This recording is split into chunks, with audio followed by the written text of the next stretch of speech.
여러분, 안녕하세요. 이 교육은 우리 모두가 안전하고 존중받는 직장에서 일할 수 있도록 꼭 필요한 내용을 함께 배우고 점검하는 시간입니다. 법적으로도 이 교육은 매우 중요한 의미를 가집니다.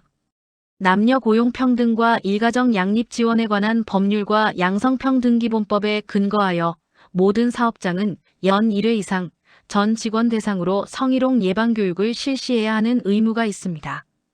이 의무는 사업장의 규모나 형태에 관계없이 모든 사업주와 근로자에게 적용됩니다. 소규모 사업장이라고 해서 교육 의무가 면제되는 것은 아닙니다. 다만 예외적으로 교육 방법만 간소화할 수 있습니다. 교육 실시일 이후에 입사한 신규 근로자에게도 별도의 교육을 실시하도록 권고하고 있습니다. 또한 오늘 이 교육은 법률에서 정한 의무일 뿐만 아니라 우리 조직이 건강한 직장 문화를 만들어가기 위한 출발점이기도 합니다. 직장 내 성희롱은 단순히 개인 간의 불편한 일이 아닙니다. 피해자에게는 정신적 신체적 고통을 남기고 가해자에게는 징계와 법적 책임이 따르며 조직 전체에도 심각한 손실을 가져옵니다. 한 번의 사건으로 조직의 신뢰가 무너지고 사회적 이미지와 법적 책임까지 떠안게 되는 경우도 많습니다. 그래서 성희롱 예방은 선택이 아니라 반드시 지켜야 할 기본적인 원칙입니다. 무엇보다 중요한 것은 성희롱 예방은 법의 문제를 넘어 우리 조직의 문화를 만들어가는 과정입니다. 서로를 존중하고 배려하며 건강하게 소통하는 문화가 정착될 때 비로소 성희롱은 사라질 수 있습니다. 오늘 이 시간을 통해 법적 기준을 이해하는 것을 넘어 우리 스스로 어떤 문화를 만들 것인가에 대해 함께 고민하고 다짐하는 계기가 되기를 바랍니다. 교육 목적입니다. 오늘 우리가 함께 배우고 고민하는 이유는 모든 구성원이 서로 존중받고 안전하게 근무할 수 있는 조직 문화를 만들어가기 위함입니다. 첫 번째 목적은 안전하고 존중받는 직장 문화 조성입니다. 직장은 단순한 일터를 넘어 우리가 하루의 대부분을 보내며 성장하는 공간입니다. 이곳이 불안과 불편이 없는 환경이어야만 개인이 자신의 역량을 온전히 발휘할 수 있습니다. 존중과 배려는 말로만이 아니라 서로의 감정을 이해하고 작은 행동에서도 드러나야 합니다. 이러한 문화를 만들어가는 과정이 바로 성희롱 예방 교육의 첫 번째 목표입니다. 둘째, 법적 의무 준수와 조직 리스크 예방입니다. 교육을 충실히 이행하는 것은 단순히 과태료를 피하기 위한 절차가 아니라 조직이 사회적 신뢰를 지키고 불필요한 법적 분쟁을 예방하기 위한 최소한의 안전장치입니다. 실제로 교육 미실시가 드러나 과태료와 함께 사회적 비난을 받은 사례도 있습니다. 따라서 오늘의 교육은 조직을 보호하고 나아가 우리 모두의 일터를 안정적으로 지키기 위한 중요한 과정입니다. 셋째, 구성원의 성인지 감수성 향상입니다. 제도와 규정만으로는 성희롱을 막을 수 없습니다. 무엇보다 중요한 것은 구성원 한 사람 한 사람이 성인지 감수성을 갖추는 것입니다. 성별 고정관념을 줄이고 일상 속 말과 행동에서 상대방의 입장을 고려하는 태도를 기르는 것이 필요합니다. 이 시간을 통해 성희롱 없는 안전한 일터를 만드는 것이 바로 우리 조직의 성장과 발전으로 이어진다는 점을 깊이 새겨주시길 바랍니다. 법적 근거입니다. 성희롱 예방은 법에서 시작되고 문화로 완성됩니다. 즉, 법이 정한 기준을 충실히 지키는 것에서 출발하여 우리 조직의 일상적인 문화 속에 존중과 배려가 자연스럽게 스며들 때 비로소 완성되는 것입니다. 그래서 이 교육은 법적 의무, 조직의 책임, 그리고 모두의 약속이라는 세 가지 키워드로 이해할 수 있습니다. 우선 법적 의무입니다. 남녀 고용 평등과 일가정 양립 지원에 관한 법률 제13조는 모든 사업장이 매년 1회 이상 전 직원을 대상으로 성희롱 예방 교육을 실시해야 한다고 규정하고 있습니다. 규모가 큰 기업뿐만 아니라 모든 사업장이 교육 의무의 대상입니다. 또한 같은 법 시행령 제3조에서는 교육 시 반드시 포함해야 할 내용을 구체적으로 명시하고 있습니다. 직장 내 성희롱에 관한 법령, 해당 사업장에서 성희롱이 발생했을 때의 처리 절차와 조치 기준, 피해 근로자가 도움을 받을 수 있는 고충 상담 및 구제, 절차 그 밖에 직장 내 성희롱 예방에 필요한 사항들이 포함되어야 합니다. 단순히 시간을 채우는 것이 아니라 실제로 조직에서 발생할 수 있는 상황에 대비할 수 있는 교육이어야 한다는 뜻입니다. 마지막으로 법 제39조는 이를 이행하지 않았을 경우의 책임을 규정하고 있습니다. 예방교육을 실시하지 않은 사업장은 500만 원 이하의 과태료를 부과받을 수 있습니다. 실제로 교육을 소홀히 한 기업들이 감독기관의 점검에 적발되어 과태료 처분을 받은 사례도 있습니다. 결국 이 교육은 형식이 아니라 법적 안정성과 조직의 신뢰를 지키기 위한 최소한의 장치이자 우리 모두의 안전한 직장 문화를 위한 출발점입니다. 법령 직장 내 성희롱의 정의 마이너스 업무 관련성입니다. 법에서는 직장 내 성희롱을 명확히 정의하고 있습니다. 남녀 고용 평등과 일가정 양립 지원에 관한 법률 제2조 제2호에 따르면 직장 내 성희롱이란 사업주, 상급자 또는 근로자가 직장에서의 지위를 이용하거나 업무와 관련하여라고 규정합니다. 이것은 직장 내 성희롱이 성립하려면 업무와의 관련성이 전제되어야 한다는 의미입니다. 여기서 말하는 업무 관련성이란 단순히 근무 시간 중 사무실에서만 해당되는 것이 아닙니다.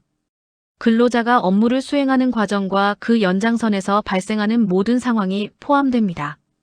예를 들어 회의 자리나 보고 시간과 같은 공식 업무 공간은 물론이고 회식이나 출장, 워크숍, 직장 야유회와 같이 업무와 연계된 모임도 업무 관련성 안에 들어갑니다.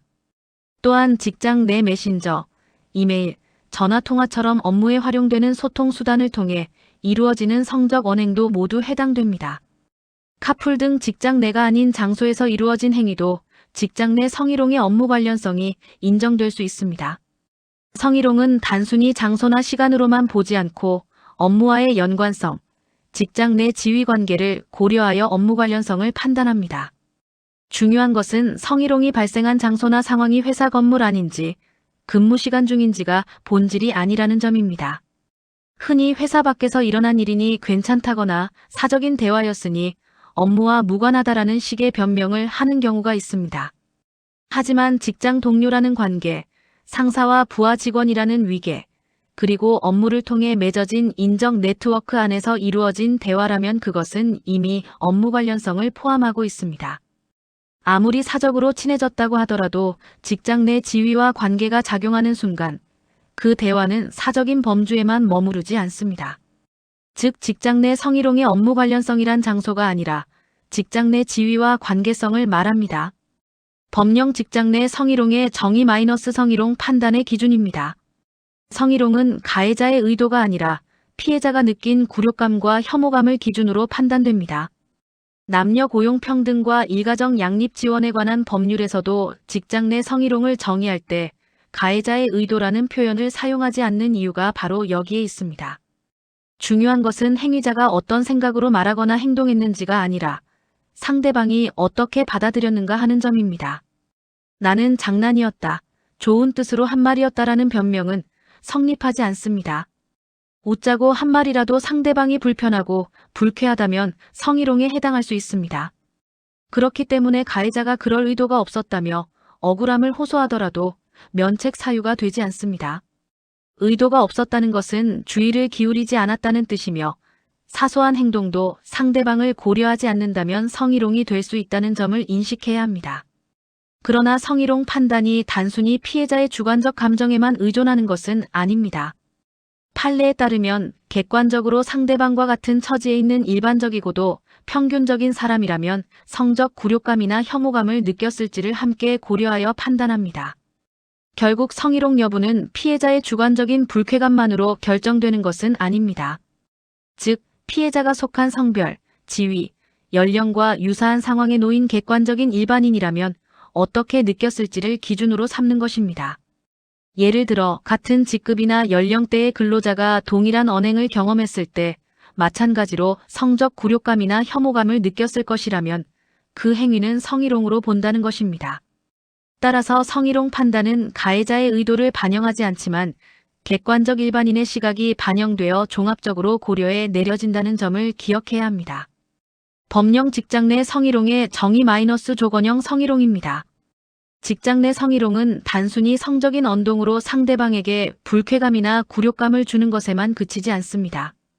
법에서는 한 걸음 더 나아가 성적인 언동이나 요구에 따르지 않았다는 이유로 근로조건이나 고용에서 불이익을 주는 행위 역시 성희롱으로 규정하고 있습니다. 예를 들어 상사의 성적 요구를 거절했는데 그 뒤로 승진에서 누락되거나 중요한 업무에서 배제되거나 심지어 계약 연장이 거부되는 경우가 그렇습니다. 사례를 들어보겠습니다. 한 회사에서 상사가 직원에게 반복적으로 사적인 만남과 연락을 요구했지만 피해자가 이를 거절하자 상사는 그 직원에게 중요한 업무를 맡기지 않고 인사평가에서 의도적으로 낮은 점수를 부여했습니다. 결국 직원이 계약이 연장되지 않았을 때 이를 성희롱으로 보았습니다. 이는 조건형 성희롱이라고 부르기도 합니다. 조건형 성희롱은 흔히 대가형 성희롱이라고도 부르며 성적인 요구에 응하면 혜택을 주고 거절하면 불이익을 주는 형태를 말합니다. 이는 직장에서 권한을 가진 사람이 채용, 승진, 계약 배치 전환 등 인사와 관련된 권한을 이용하여 성적인 요구를 조건으로 내세우는 경우를 이야기합니다. 예를 들어 내 부탁을 들어주면 이번 인사에서 승진을 보장하겠다거나 만약 내 제안을 거절하면 계약 연장은 어려울 것이다와 같은 발언이 이에 해당합니다. 직장 내 성희롱 행위 발생 후 피해자를 교육훈련에서 배제하거나 재고용을 거부하는 등의 불리한 조치를 취한 것도 그러합니다. 인사평가 불이익도 이러한 불리한 조치의 일환으로 간주될 수 있습니다. 조건형 성희롱은 피해자 개인에게 심각한 피해를 줄 뿐만 아니라 조직 내 공정성과 신뢰를 무너뜨리는 중대한 위법 행위라는 점을 반드시 기억해야 합니다. 법령 성희롱의 유형입니다.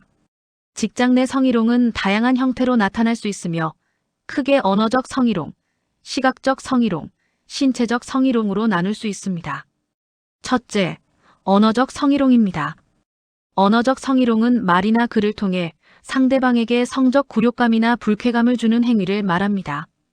가장 흔한 예로는 성적인 농담, 외모나 옷차림을 평가하는 발언, 특정 신체 부위를 언급하거나 비교하는 표현 등이 있습니다. 또한 원치 않는 성적 질문을 하는 것도 언어적 성희롱에 해당합니다. 둘째, 시각적 성희롱입니다. 이는 눈으로 볼 수 있는 방법으로 상대방에게 불쾌감이나 굴욕감을 주는 행위입니다. 예를 들어 성적인 이미지, 영상을 보여주거나 전송하는 것, 회식 자리에서 휴대전화로 부적절한 사진을 돌려보는 행위가 이에 해당합니다. 디지털 환경에서는 채팅방에 성적인 이미지를 공유하거나 메신저로 불쾌한 사진을 전송하는 행위도 대표적인 사례입니다. 셋째, 신체적 성희롱입니다. 이는 직접적인 신체 접촉을 통해 발생하며 피해자가 가장 심각하게 느끼는 유형 중 하나입니다. 이는 강제추행 등 형사상의 범죄 행위가 될 수도 있습니다. 피해자가 거부 의사를 분명히 하지 않았더라도 본인의 의사와 무관하게 이뤄진 신체 접촉은 모두 성희롱으로 인정될 수 있습니다. 이처럼 성희롱은 말, 시선, 행동 등 여러 형태로 발생할 수 있습니다. 성희롱은 단순히 개인과 개인 사이의 문제가 아니라 조직 전체의 분위기와 신뢰를 무너뜨리는 심각한 문제로 이어집니다. 언어적, 시각적, 신체적 성희롱은 각각 다르게 보일 수 있지만 모두 피해자에게는 심리적 상처와 업무 의욕 저하, 나아가 직장 생활을 지속하기 어렵게 만드는 요인이 될 수 있습니다. 따라서 직장 내에서는 언어적, 시각적, 신체적 모든 유형의 성희롱을 예방하려는 노력이 필요합니다. 법령 성희롱의 유형입니다. 직장 내 성희롱은 언어적, 시각적, 신체적 행위뿐 아니라 최근에는 스토킹과 2차 피해까지 중요한 범주로 포함되고 있습니다. 우선 스토킹은 단순히 사적인 호감 표현을 넘어서 상대방의 의사와 무관하게 반복적이고 지속적으로 메시지를 보내거나 전화를 거는 행위를 말합니다. 특히 업무와 관련된 명목을 빌려 개인적 연락을 강요하거나 SNS 메신저를 통해 성적인 요구를 지속적으로 하는 경우 피해자는 큰 불안감과 압박을 받게 됩니다. 이러한 사이버 괴롭힘 역시 명백한 직장 내 성희롱에 해당합니다. 근로자는 업무상 불가피하게 메신저와 이메일을 사용하기 때문에 그 채널을 통해 지속적으로 성적인 메시지를 보내거나 불필요한 연락을 반복하는 것은 업무와 긴밀히 연결된 행위로 볼 수 있습니다. 또한 2차 피해도 심각한 문제입니다. 피해자가 성희롱 사실을 신고하거나 문제를 제기한 뒤에 발생하는 불이익, 따돌림, 소문 퍼뜨리기, 인사상 불이익 조치 등이 모두 2차 피해에 해당합니다.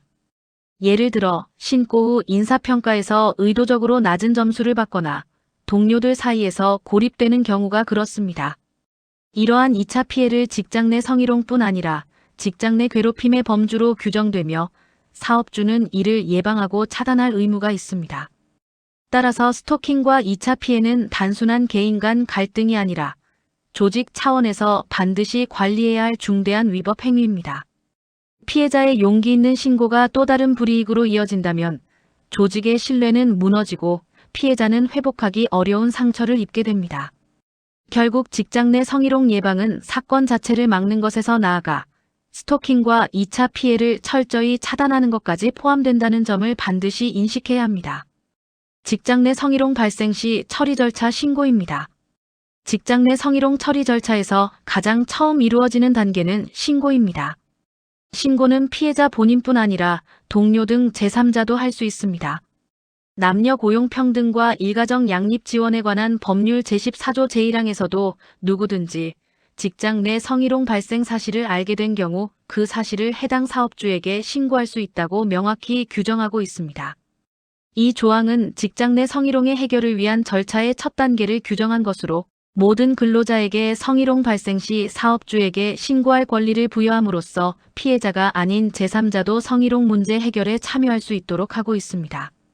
따라서 피해자가 직접 문제 제기를 하지 않더라도 이를 목격하거나 인지한 동료가 대신 신고할 수 있으며 익명신고도 가능합니다.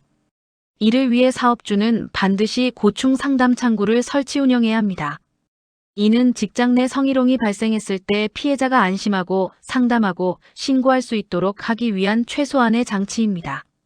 고충 상담 창구는 피해자가 안심하고 상담할 수 있는 창구로 피해자뿐 아니라 제3자의 신고도 접수할 수 있으며 신고 내용은 반드시 비밀이 보장되어야 합니다.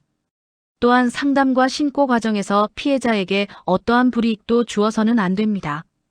고충 상담 창구는 단순한 형식적 기구가 아니라 피해자를 보호하고 사건을 공정하게 처리하기 위한 핵심 제도입니다. 사업주는 이를 성실히 운영함으로써 피해자가 2차 피해를 겪지 않고 조직 내 신뢰가 유지되도록 책임을 다해야 합니다.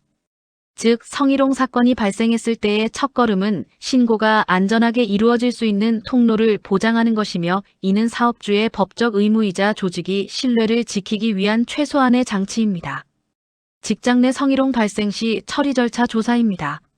신고가 접수되거나 사업주가 직장 내 성희롱 발생 사실을 알게 된 경우 다음 단계는 조사입니다.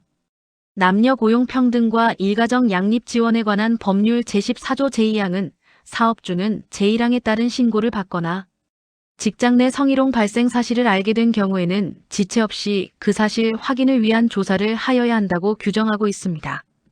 즉, 사건이 접수되면 사업주는 늦추거나 방치해서는 안 되고 즉시 공정한 절차를 통해 사실을 확인해야 합니다.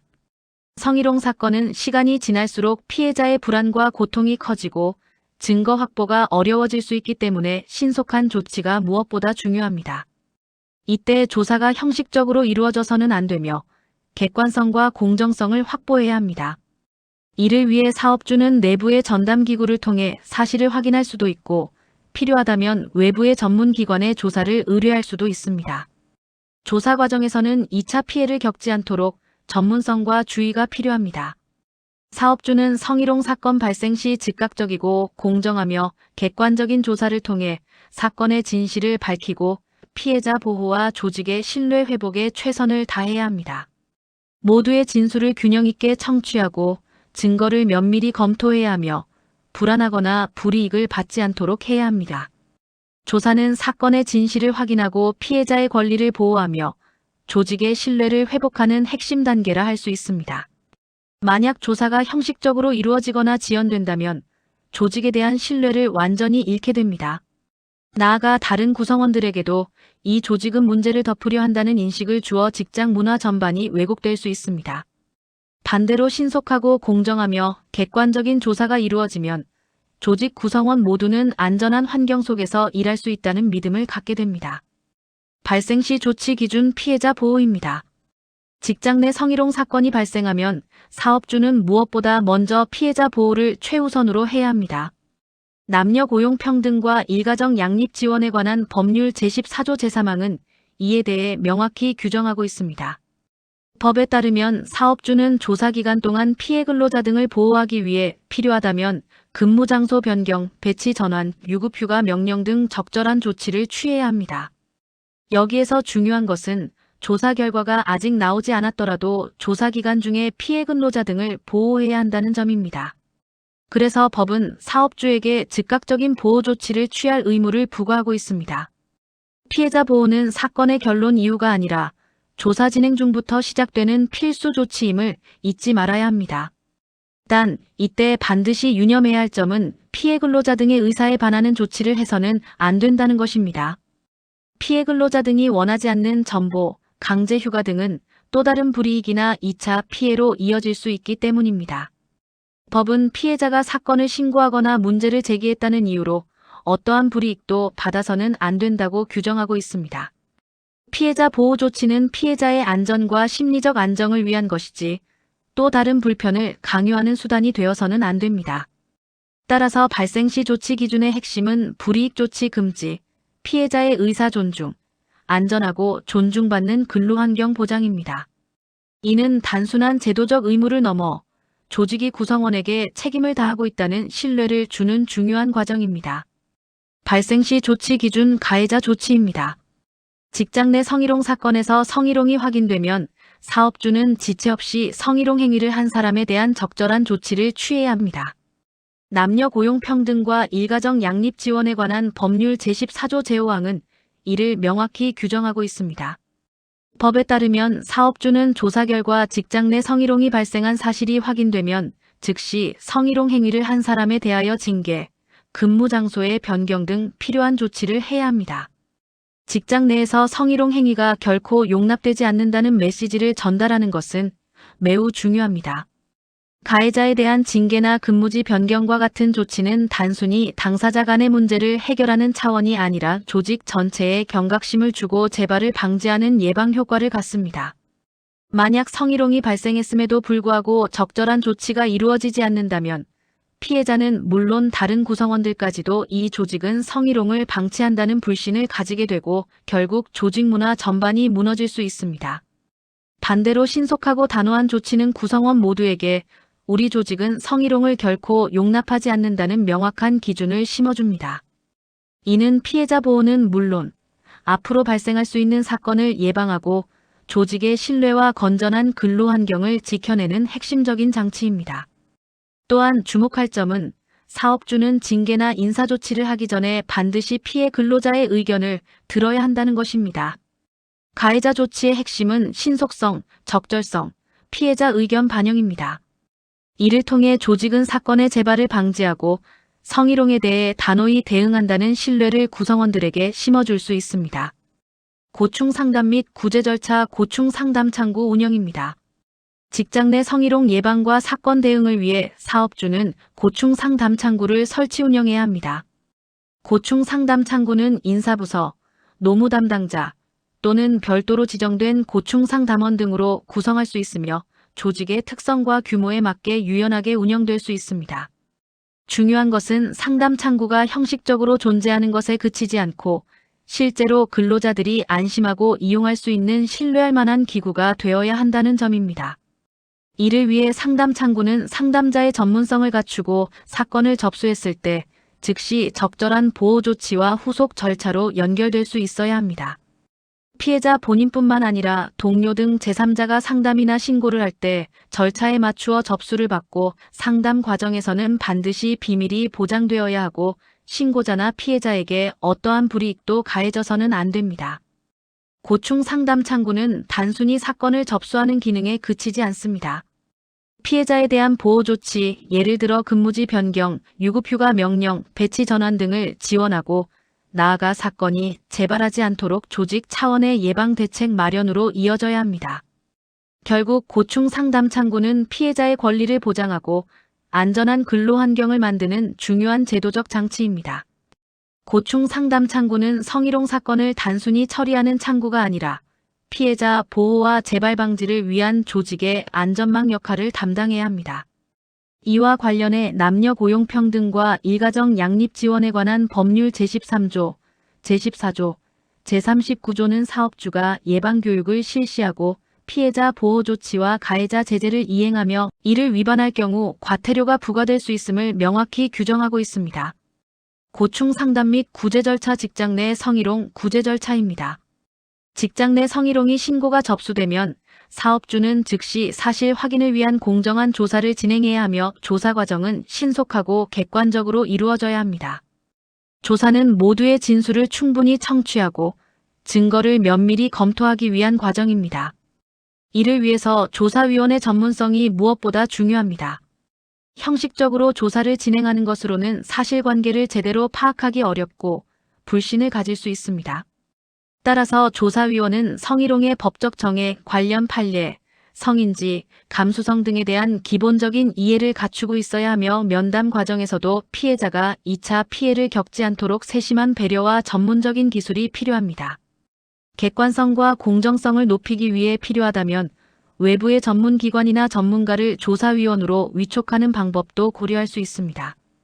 특히 조사 과정에서 피해자가 불안감을 느끼거나 불이익을 받을 가능성을 차단하기 위해 세심한 전문성이 필요합니다. 필요하다면 외부 전문기관의 도움을 받아 객관성을 확보해야 합니다.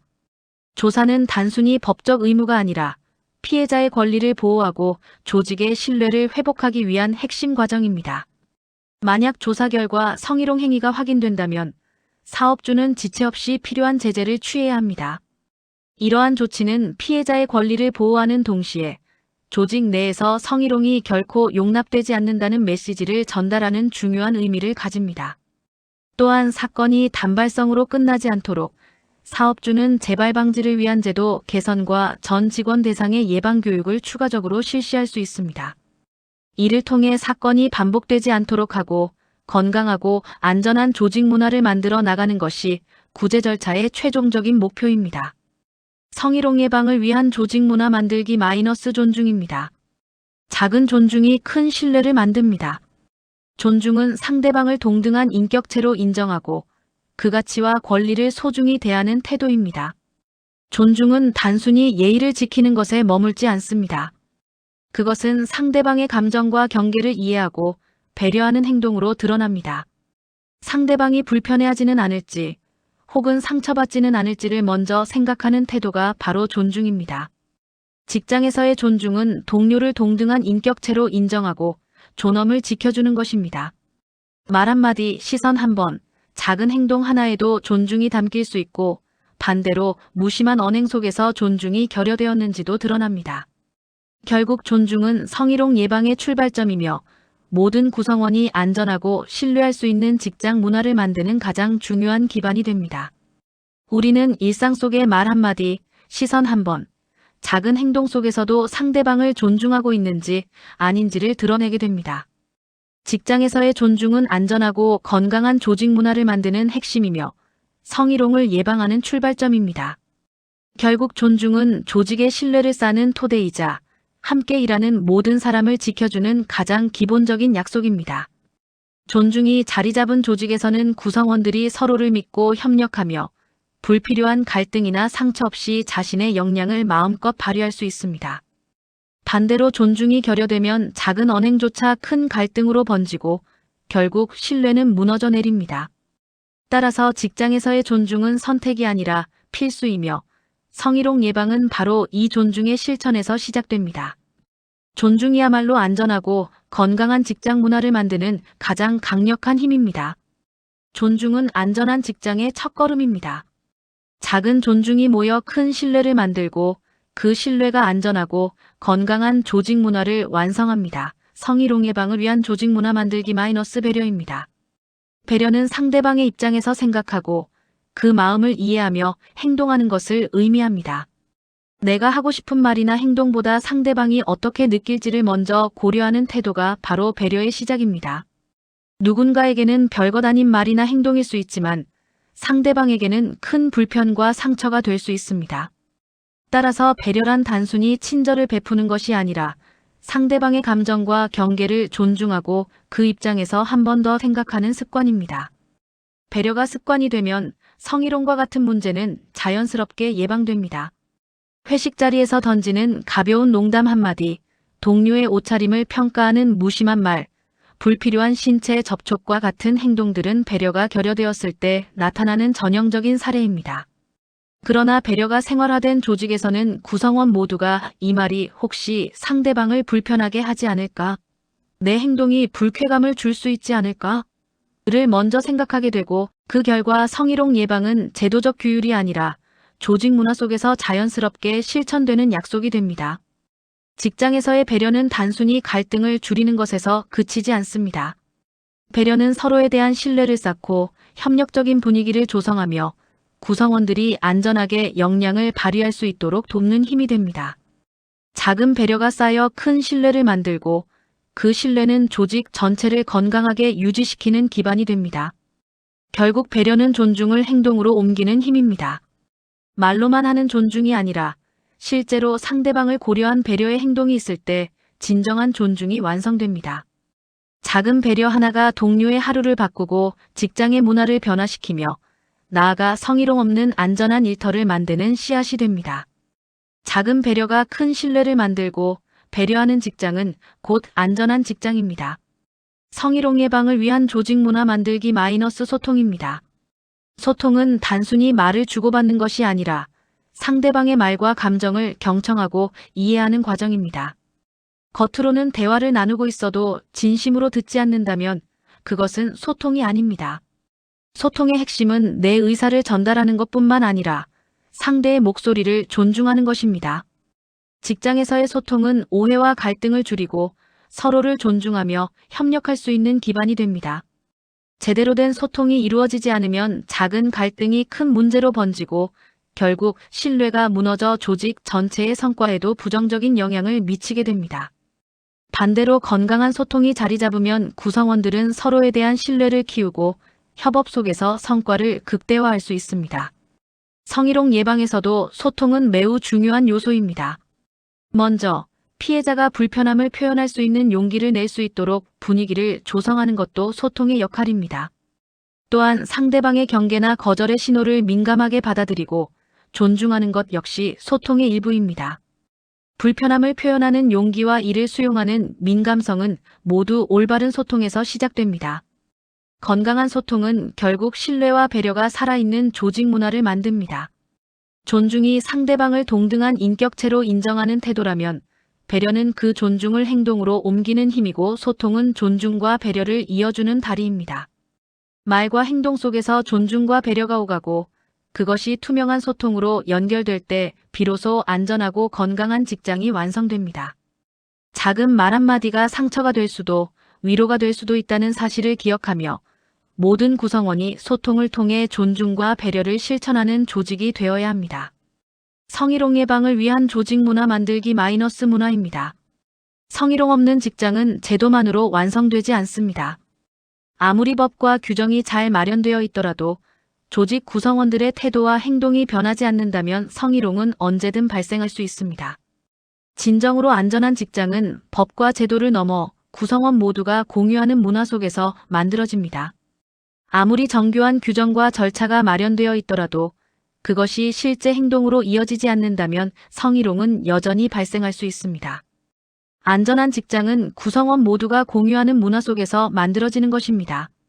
존중을 기본으로 하고 배려가 생활화되며 소통이 활발히 이루어지는 문화가 정착될 때 비로소 직장은 안전한 공간이 됩니다. 다시 말해 성희롱 예방은 제도에서 출발하지만 문화에서 완성됩니다. 제도가 최소한의 안전망이라면 문화는 구성원들이 서로를 지켜주는 실질적인 힘입니다. 따라서 우리 모두의 작은 말과 행동이 모여 새로운 조직 문화를 만들어야 하며 이것이야말로 성희롱 없는 직장을 만드는 가장 확실한 방법입니다. 우리 모두의 작은 실천이 새로운 문화를 만듭니다. 회식 자리에서의 농담 한마디, 동료의 옷차림을 평가하는 무심한 시선, 불필요한 신체 접촉 같은 작은 행동 하나가 누군가에게는 큰 상처가 될 수 있습니다. 반대로 따뜻한 말 한마디, 경계를 존중하는 태도, 배려가 담긴 소통은 직장의 분위기를 바꾸고 서로에 대한 신뢰를 쌓아갑니다. 성희롱 예방은 특별한 제도가 아니라 일상 속 작은 습관의 변화에서 시작됩니다. 안전한 직장은 선택이 아니라 우리가 함께 만들어가야 하는 필수적인 문화입니다. 모두가 존중받고 배려 속에서 소통하며 안전하게 일할 수 있는 직장을 만드는 것은 개인의 책임일 뿐 아니라 조직의 약속입니다. 존중과 배려로 함께 새로운 문화를 만듭시다. 존중과 배려의 소통의 문화입니다. 성희롱 없는 조직 문화의 핵심은 존중과 배려, 그리고 소통입니다. 존중은 상대방을 동등한 인격체로 인정하고 그 권리와 가치를 지켜주는 태도입니다. 배려는 존중을 행동으로 옮기는 힘이며 내가 하고 싶은 말보다 상대방이 어떻게 느낄지를 먼저 생각하는 습관입니다. 소통은 존중과 배려를 이어주는 다리로 서로의 감정과 신호를 경청하고 이해하는 과정을 통해 갈등을 줄이고 협력의 토대를 마련합니다. 이 세 가지가 쌓일 때 비로소 건강한 조직 문화가 만들어집니다. 존중과 배려, 그리고 소통은 안전하고 건강한 직장을 만드는 가장 중요한 토대입니다. 존중은 상대방을 동등한 인격체로 인정하고 그 가치와 권리를 소중히 대하는 태도입니다. 배려는 존중을 행동으로 옮기는 힘입니다. 내가 하고 싶은 말이나 행동보다 상대가 그것을 어떻게 받아들일지를 먼저 고려하는 태도가 바로 배려입니다. 소통은 존중과 배려를 이어주는 다리입니다. 단순히 말을 주고받는 것이 아니라 상대방의 말과 감정을 경청하고 이해하는 과정이 진정한 소통입니다. 직장에서의 건강한 소통은 오해와 갈등을 줄이고 협력을 촉진합니다. 성희롱 없는 직장은 제도만으로는 완성되지 않습니다. 법과 규정이 틀을 잡아주지만 진정한 예방은 존중과 배려, 그리고 소통이 생활 속에서 실천될 때 이루어집니다. 우리 모두의 작은 말과 행동이 모여 새로운 문화를 만들고 그 문화 속에서 안전한 직장이 완성됩니다. 존중과 배려의 소통 문화는 선택이 아니라 우리가 함께 지켜가야 할 필수적인 약속입니다. 존중과 배려, 안전한 직장의 첫걸음입니다. 건강한 조직 문화는 제도만으로 완성되지 않습니다. 제도는 최소한의 안전망이지만 실제로 구성원 모두가 존중과 배려를 생활 속에서 실천하지 않는다면 성희롱은 언제든 발생할 수 있습니다. 반대로 존중과 배려가 조직 문화 속에 뿌리내리면 법적 제재가 없어도 스스로 예방하는 문화가 자리 잡게 됩니다. 결국 성희롱 예방은 제도에서 출발하지만 실천으로 완성됩니다. 우리 모두의 작은 말과 행동, 존중과 배려의 태도가 모여 안전한 직장을 만들고 성희롱 없는 건강한 문화를 완성합니다. 예방은 법에서 시작되고 문화와 실천으로 완성됩니다. 감사합니다.